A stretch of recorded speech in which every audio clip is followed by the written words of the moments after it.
I would go sit down there and only say, Lord, show me some people who are crying, some people who are looking sorrowful. That's the customer for that day.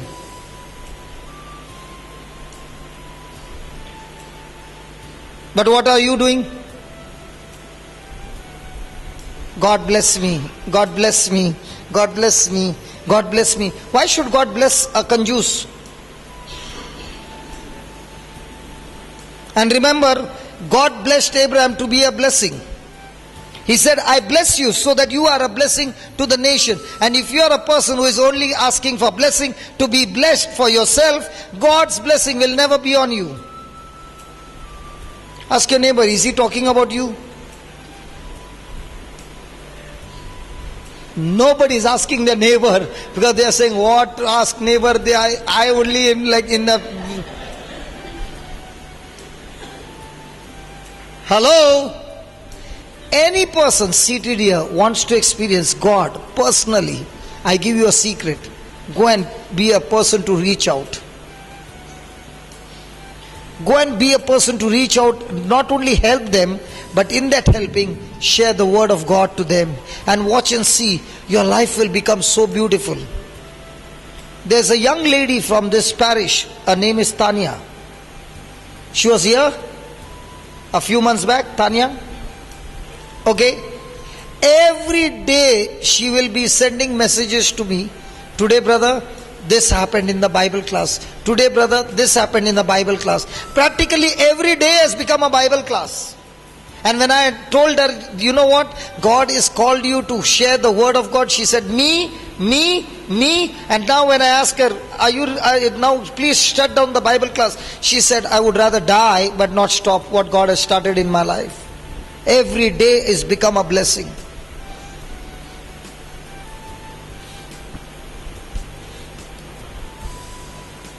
Stop looking at the things that are seen and start looking at the things that are unseen. When your body says that you are sick in your body, what will you say?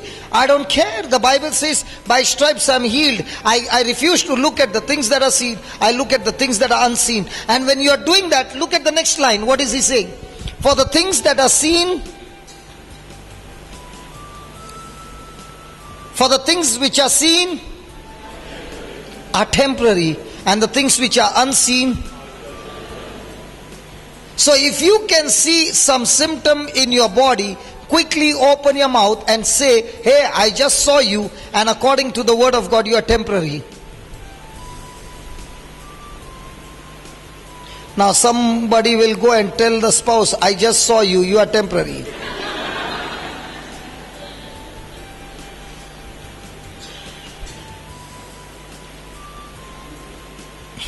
Now, the things which are seen are from the kingdom of darkness, okay? Others, somebody will say, why should I wait for a divorce? I've just seen him. Lord, I now, according to your word, the things that I've seen are temporary. The things of the world, the things of the kingdom of darkness is temporary. Hallelujah. So if you are going through some affliction, you got to open your mouth and say, Lord, according to your word, in 2 Corinthians chapter 4, verse 18, the word of God says, things that are seen are temporary. And therefore, Lord, I thank you that these things that I'm seeing, this affliction that I'm seeing are temporary. They are all subject to change.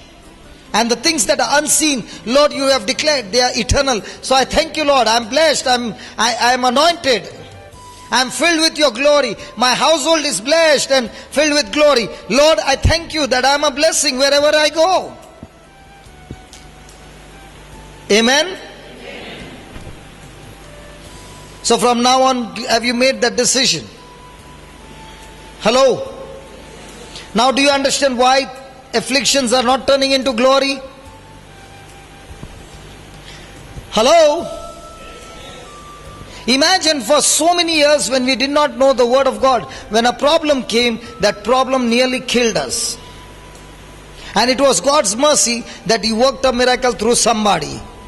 But praise be to God, now that we have understood the formula, we do not look at the things that are seen. Now please, when you go back home and you pick up that book, that small book that has been given to you, remember every line over there are things that are unseen. Every line. You show me one line over there that speaks of things that are seen. Every line over there is things of things unseen. And now that you are looking at the things that are unseen, those things that are unseen have the power to change the things that are seen. It has the power to destroy those things that are seen. Recently I was in Goa when I was preaching the word of God, and the Lord took me to my childhood days. How many of you have ever seen an earthworm? How many of you have ever played with an earthworm when you were small? Some of you might be laughing, but when I was a kid, I used to play with an earthworm. How many of you have actually touched an earthworm? Okay, have you played with it? Yes. Now, how many of you have ever taken the rock salt and put it on an earthworm? You have done it? Tell me what happens.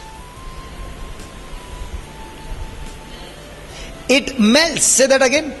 It melts. And the place where the salt is put, the contact of a salt on the body of an earthworm, it cuts the body into two, and that portion starts melting and it becomes watery. And if there is more salt put, the whole earthworm disappears. It all becomes into a liquid. Is it right? And the Lord said these words. He said, son, the things that you see are just like that earthworm. The affliction that you see are just like that earthworm. But praise be to God, if you look at the things that are unseen, you open your mouth and speak my promises, you are putting that salt on that earthworm. It's just like that. Now, the moment you put salt, what happens to the earthworm? What does he do? First thing, he becomes restless and he becomes violent. Now, many a times people will say, brother, from the time I started taking this white book and I started speaking scriptures, my problems have multiplied than before. How many of you have experienced that? Come on. Now, why is it happening that way? Just as the salt has got a reaction on that earthworm, and that earthworm becomes restless and begins to shake violently, in the same way the demonic forces, the affliction that is coming against you, the words that you are speaking in the spiritual realm have taken such an effect that it is making it restless and showing to you that what you are speaking is not working, but actually speaking in the spiritual realm, it is working so mightily that the devil is deceiving you.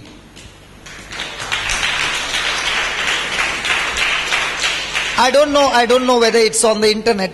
The first thing I want to go and find out on the internet, the picture or the video of somebody taking an earthworm and putting that salt, and I want to get that video on my laptop so that I can show you that video. And once you see that video, every time you're going through a situation, every time you're going through an affliction, you will open your mouth and speak those scriptures, and you'll say, just as that earthworm is restless, just as the salt cuts the body of that earthworm, I am so sure every affliction that is coming against me is getting cut right now in the spiritual realm. I can't see it, but I know it is working because it's declared in the word of God. So now when you're opening your mouth, you are in authority, you are in charge. The days of sitting and crying and allowing the devil to have his way is over. Come on. It's time for us to take authority that Jesus has given us and use that authority and destroy the work of the devil. I like that. Your fish becoming like this, I like that. You know, the moment I said taking that authority, she's doing like this. Yeah. You know what? When you believe something, it comes on your body. When you have believed it inside, you are saying, yeah, I'm ready. How many of you have seen WWF? Okay, I'll tell you, when I was in school, I was addicted to WWF. And I had lots of DVDs, CDs, not CDs, the video cassettes, in those days, the big ones, VHS. And I had of all bloody wrestling. a bloody wrestling where the wrestlers might die or they will be bleeding. And I would every day without fail, I would watch that and eat my lunch. I was addicted to it, crazy of it. And I would see some wrestlers, they wouldn't go into a fight till they get beaten up, and when they get beaten up, they begin to get warmed up. Okay, and there comes a time when that person is beating that fellow, and that person is getting more and more and getting it and saying, and then he begins to look at him with anger, and then he starts punching, and praise God, he knocks the other person out. Have you seen that? That's exactly what we are supposed to do. When the affliction comes and the devil is coming to attack you, you must tell the devil, you do what you want, but I want to tell you one thing. I will not stop speaking my faith. And every time you are speaking your faith, you are now taking charge and you are punching the devil and blowing up him and destroying his powers and his authority in your life. So the more and more the pressure, the more and more you open your mouth and speak the promises of God. My time's up. Praise God. Hallelujah. Hallelujah.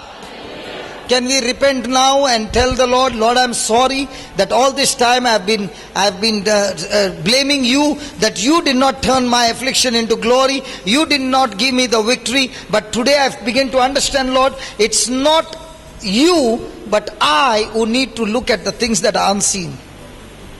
Can you just close your eyes and repent and make that prayer and make that commitment tonight and tell the Lord, Lord, from today I make this decision.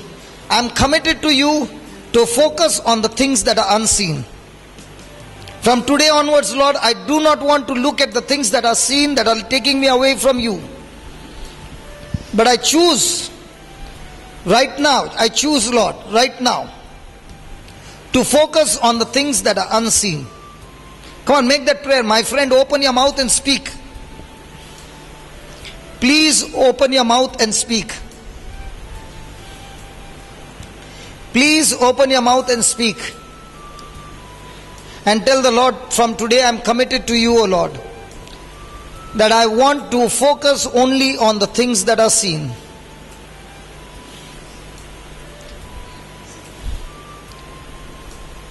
On the things that are unseen. No more on the things that are seen. No more, Lord. And thank you for teaching me tonight, O Lord, that everything that I see, every problem, every affliction, every negative things that are coming into my life, that is opposing your word, they are all temporary and subject to change.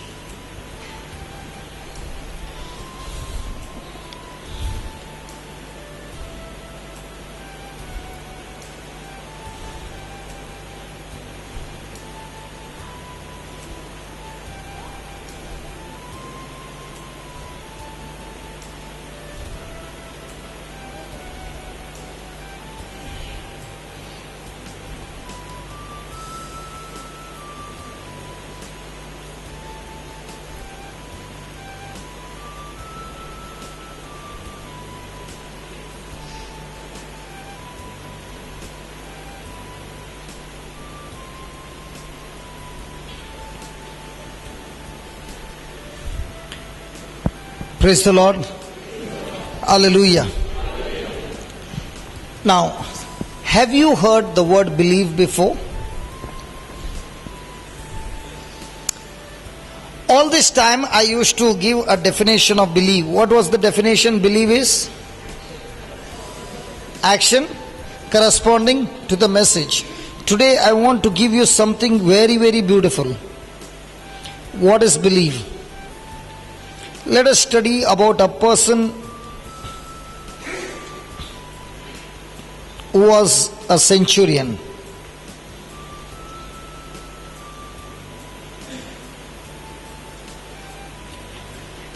Let us see what is believe, okay? Are you ready? Okay, here we go. When Jesus was entered into Capernaum, there came unto him a centurion, besieging him and saying, Lord, my servant lies at home, sick of the palsy, grievously tormented. And Jesus said to him, I will come and heal him. The centurion answered and said, Lord, I am not worthy that you should come under my roof, but speak the word only, and my servant shall be healed. For I am a man under authority, having soldiers under me, and I say to this man, Go, and he goes, and to another, Come, and he comes, and to my servant, Do this, and he does it. When Jesus heard it, he marveled and said to them that followed, Verily I say unto you, I have not found so great faith, no, not in Israel. And I say unto you, that many will come from the east and west, and shall sit down with Abraham and Isaac and Jacob in the kingdom of heaven. But the children of the kingdom shall be cast out into outer darkness. There shall be weeping and gnashing of teeth. And Jesus said unto the centurion, Go your way, and as you have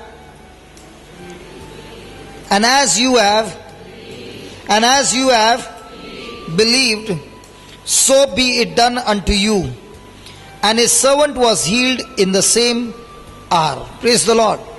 Now, what is the meaning of the word believe? Here was a centurion whose servant was about to die. He was very sick, and he came to Jesus and said, My servant is sick. What did Jesus say? I will come to your house and heal your servant. What did he say? No, please don't come to my house, because I am a man of authority. When I speak the word, look at this.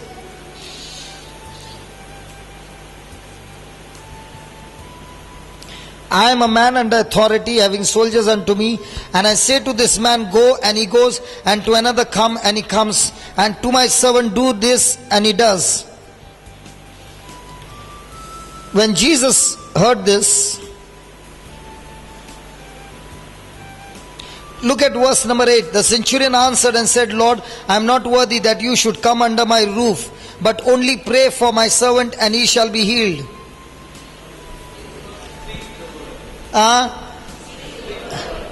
Pray for him nicely.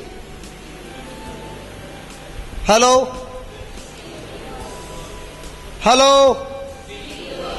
How many of us use word of God as a tool to destroy the work of the devil? That's what he's saying.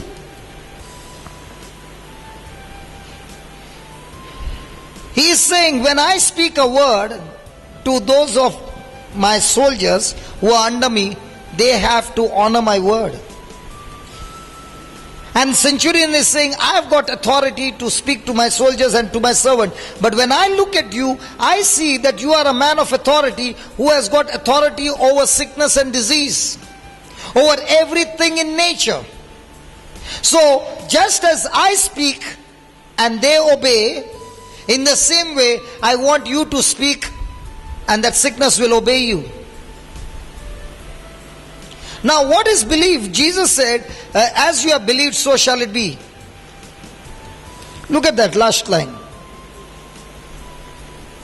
Go your way, as you have believed, so be it done to thee. So what is believe?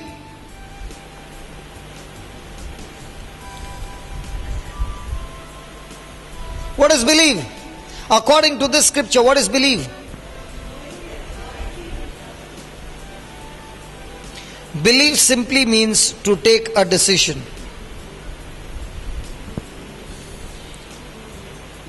He made a decision. A decision of what?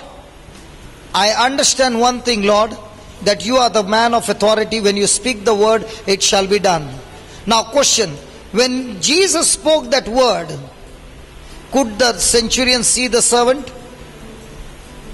Come on, was there any physical evidence? Come on. Was the servant alive or dead? Could he know that? Nothing. But yet, he made a decision. And when he made that decision, it was not based on feeling, it was based on understanding. A decision that was made on understanding. Now, in the same way, when you study the Word of God, do you make decisions?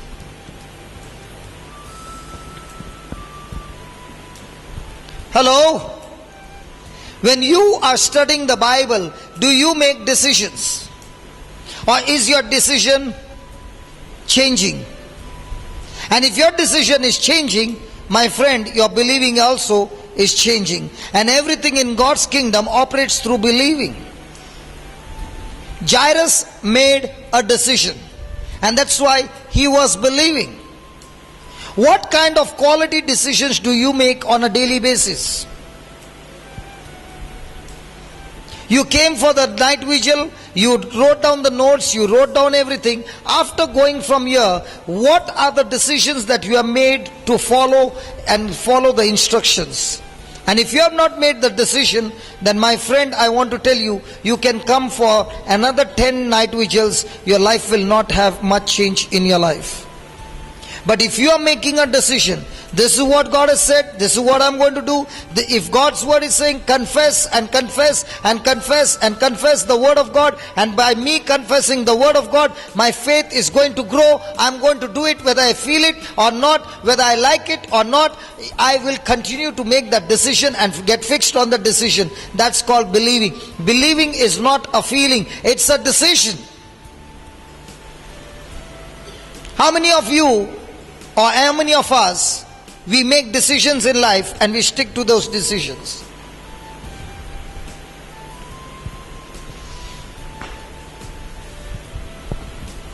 Hello? How many times when you are going through some situation and there are situations that are coming against you, putting pressure on you to change your decision, and you are saying, no matter what happens, I'm stuck to this decision, I'm not going to be moved. How many times you have been praying for your loved one that God, I thank you that my loved one has been healed, and you see exactly opposite things happening at home? How many times do you open your mouth and speak the current situation, and how many times you continue to believe and speak what you believe? Come on, my friend.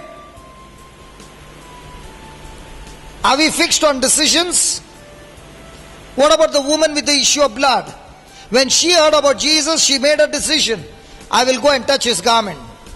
She stuck to that decision. Was it easy? Not at all. But did she get violent in that decision? Yes. The Bible says she went through the crowd. Now a person who has been bleeding for 12 years, is it going to be easy? Come on. A lady who has been bleeding for 12 years, and I want you to go into those days. Is it going to be easy for her? No. But she made a decision. I don't care what my body says. I don't care what my situation says. I have made a decision and I'm stuck to this decision. I will go and touch his garment. Now what must have come to her when she saw the huge crowd going to Jairus' house? That crowd did not change her decision. She still stuck to that decision. What are those things that are changing your decision? And every time your decision is changed, your believing has changed, your believing has changed, your destination has changed, everything in your life has changed.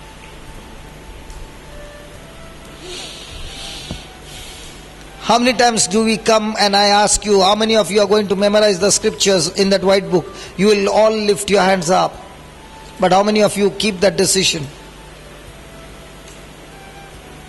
How many times I say, when you go from this place, you are going to reach out, you will lift your hands up, and after that, how many of you keep the decision? Hello? Are you understanding where you are going wrong? Hello? I am not pointing finger to you, I am just showing you the beautiful way, the life that Jesus came to give us, life in abundance. Amen? Thank you, Jesus.